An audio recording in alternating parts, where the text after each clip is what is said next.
আজকে এক জায়গা থেকে বাসায় ফিরতেছিলাম, তো রাস্তায় দেখলাম একটা বাস দাউ দাউ করে জ্বলতেছে, অনেক মানুষ জড়ো হয়েছে, ফায়ার সার্ভিস, পুলিশ সব কিছু এসেছে। পরে একজনের কাছ থেকে জানতে পারলাম যে ব্যক্তি আক্রোশে এই বাসটাকে পুড়িয়ে দেওয়া হয়েছে।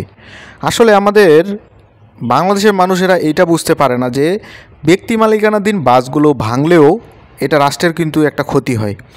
বিশেষ করে এই ধরনের নন এসি বাসগুলো আপনার বাংলাদেশে 50 লাখ থেকে 1 কোটি পর্যন্ত দাম হয়ে থাকে, এবং যারা ব্যক্তি আক্রোশে এই ধরনের কাজগুলো করতেছে তারা হয়তো ভাবে যে আমরা ব্যক্তির ক্ষতি করলাম, বাট আলটিমেট কিন্তু ক্ষতিটা রাষ্ট্রের হয়। কেননা একটা রাষ্ট্রের যতগুলো সম্পদ আছে সেটা কিন্তু রাষ্ট্রেরই। তো আমরা যারা এইসব ভাঙচুরের সাথে যুক্ত হয়ে যাচ্ছি তারা কিন্তু চিন্তা একবারও করি না, এটা কিন্তু দেশের ক্ষতি।